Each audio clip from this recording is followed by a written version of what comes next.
quickly add a few pointers for you.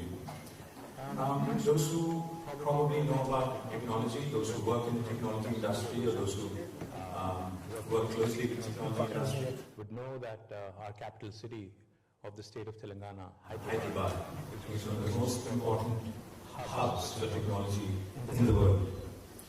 A few decades ago, there was no Telangana. We were formed as a new state in 2014. It was nothing short of nothing but a broad demarcation of a geographical landmass, but it also created an opportunity for a young state in India to start with a clean slate, to start, without any baggage. That's exactly what we did over the last 10 years.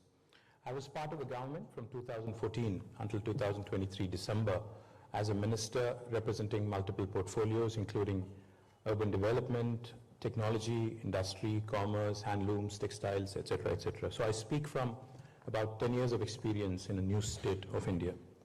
Now, building up a social public movement with such high velocity as was done in the case of formation of Telangana, literally gives you hope that after Gandhi, after Pandit Nehru, and what all they had to do during India's independence movement, there are still possibilities and more, even in independent India, to achieve your dreams and to achieve your ambition through democratic struggle.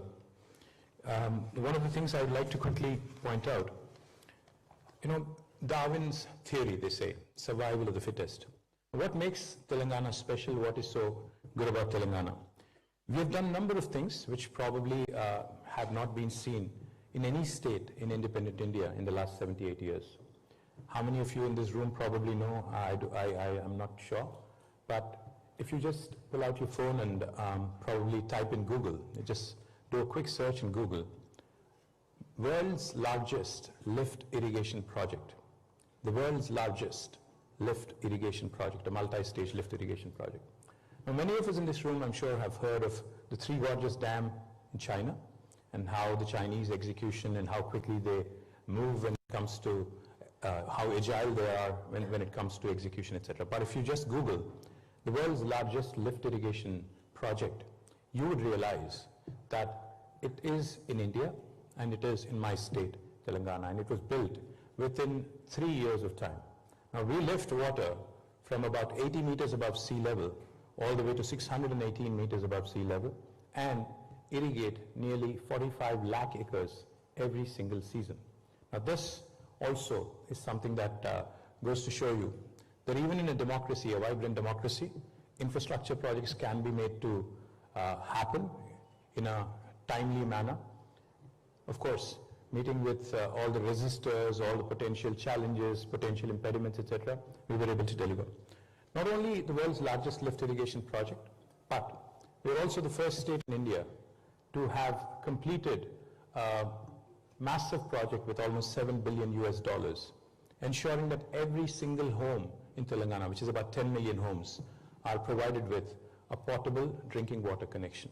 Now, this might sound like, in the first world, it might sound like something trivial, but in a country like India, where we have a lot of room to grow and a lot of things to improve, this is by no means a small achievement.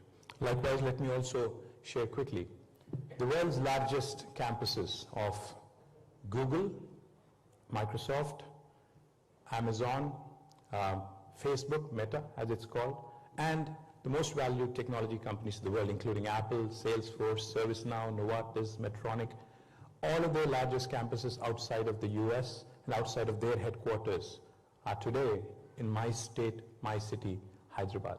And this is not a call center or a support center I'm talking about. This is cutting-edge technology development that's happening in India, in my city, Hyderabad, and the landscape and the way it changed over the last 10 years is nothing short of incredible. The story is nothing short of incredible. One of the things I'd like to point out, just so that we talk numbers quite often. Have you heard of any state or country which has seen 156% growth in its per capita over the last 1 decade? Now, that's Telangana for you. We were ranked among Indian states, ranked 12 in 2014, but as of today, we're ranked number 1 in India in terms of per capita income raising from 114,000 Indian rupees to now almost 400,000 Indian rupees. Now this is the kind of progress that has been achieved by a young state in India, which has really dispelled the notion that there are the red tape and the challenges that are typically associated with doing business in India, and also the challenges that are typically associated with ensuring that we deliver. Now, just to expand on a bit on technology, not only did we attract large number of tech companies to Hyderabad, to Telangana and to India, we also made sure that we provided enough and more jobs to the local youth and local youngsters.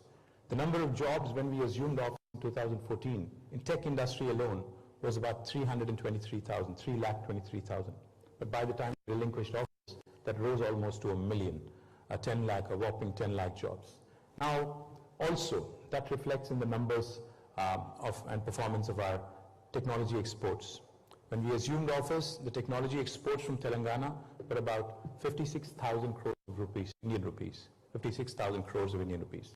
By the time we left office, it was almost 241,000 plus 2,00,000 crores of Indian rupees. So the kind of progress that was achieved, the kind of delivery that was made possible by our leader, Shri KTR, who was the first Chief Minister of Telangana and who was also the leader of the nation for about 14 years before Telangana became a reality, is a shining example of how to adapt, how to, like I said, Darwin's theory of evolution, survival of the fittest, as they say. If you have to theorize and if you have to probably translate into how things can also happen in governance, Telangana is a shining example. Likewise, let me also quickly add, disruption, is a word typically associated with the tech industry and the tech world. A lot of people think disruption typically means a tech startup, but disruption can also happen in governance. That's exactly what Telangana has shown you.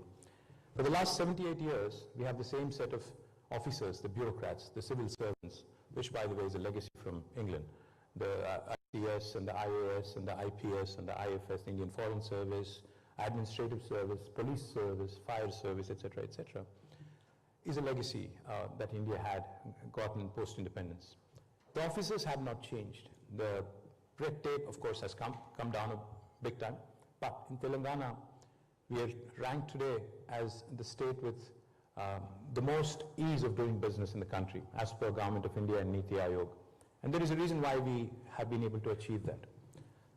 The reason being, with the same set of officers, with the same set of people, with the same set of bureaucracy, our leader, Shri KCR, has chosen to disrupt the way we governed and disrupt the way we actually brought out laws and legislations.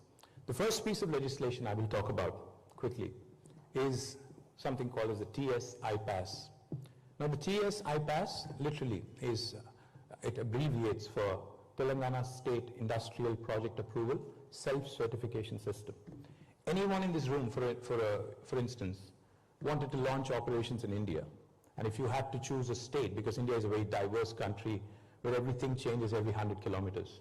India is a country, for those of you who are not familiar, with 22 official languages and 300 unofficial languages, some of which even do not have a script. And for those of you who are wondering, these 22 official languages actually are as different from one another as are probably English and German and French. So India is a very, very interesting, very, very diverse country. It's more like Europe. It's United States of India with a European sort of composition and a very diverse country. Now the reason why I say all this is because when you start making investment decisions by drawing simpler comparisons, say to a large country like China and India, you'd probably be ending up confused. Because China is a country which has got a very lot of homogeneity. It's a country where language and a lot of other things are common across the nation. But in India, like I said, everything changes every 100 kilometers. Therefore, it's important to understand the policies of states where you would want to engage, where you would want to set up a base, and where you would possibly want to enter India through. And Telangana, the policy that I just quickly mentioned to you, TS-IPAS, is probably the most revolutionary policy, revolutionary law by any Indian government in the last 75 years. What are the salient features? I'll just give you three. Any of you in this room, if you wanted to start an enterprise in Telangana, it could be a factory or something in the services industry, you would be surprised to know that you do not need any approval from the government. You can hit the ground running. You can actually start on day one with your factory. You don't need the permission of the local municipality or the village panchayat or even the state government. If you have a piece of land that is already owned by you, if you already are allotted to you, you can start construction on day one. Parallelly, simultaneously, we request that you submit an application online on the TS iPass portal. Now what does that do? Once you start operations for regulatory compliance, when we get your information, we promise all clearances in less than 15 days. If you don't deliver on the 15-day window by statute, by law, on the 16th day, it's an automatic approval. No other Indian state has this kind of a feature in today's economic landscape. Also, from the 16th day, we take accountability very seriously. So from the 16th day, we actually also penalize our bureaucrats a sum of rupees 1,000 per day if they are held responsible for the delay. Again, no other Indian state has done this kind of bold, adventurous policy making. In case you're wondering, this guy is a politician, how do I trust him? Let me tell you, more than 28,000 clearances have been given in the last 10 years through TS iPass. We've been able to raise more than 3.5 lakh crores of investment into Telangana and have been able to create 24 lakh direct jobs, which is about 2.4 million direct job potential in our state. And that, again, ties back to the explosive growth that we had in the technology sector, from 300,000 jobs to 1 million jobs, from 57,000 crores of IT exports to 2,41,000 crores IT exports, and also the ability to attract the world leaders like Apple, Google, Microsoft, Amazon to set up their largest base outside of the US and outside of their headquarters in my state. In summary, I'll just say one thing. Telangana today, if you ask me to sum up in one word or one sentence, how do you define the kind of development that we've had? I'd say a fine balance of welfare, development, an integrated, holistic, and a very inclusive approach is what makes Telangana special. We believe in maximizing governance and minimizing government. We believe in ensuring that process becomes the key and not the person. We believe in institutionalizing the change and not centering our decision-making around individuals. And that's what makes Telangana truly a special story. And I do believe there are enough and more learnings for the rest of India to learn from Telangana, to see how you can raise from rank 12 to rank 1 in per capita, in GSDP, in creating wealth, in distributing it to the downtrodden, to making sure that inclusive infrastructure growth also happens on an equitable, in an equitable fashion. So I thank Bridge India for this lovely opportunity. I sincerely hope that all of you have a great experience here, and I do hope you continue to invest in India and continue to pick progressive states like Telangana, which truly are the lighthouses for the country and possibly by extension to large chunks of the world as well. Thank you very much.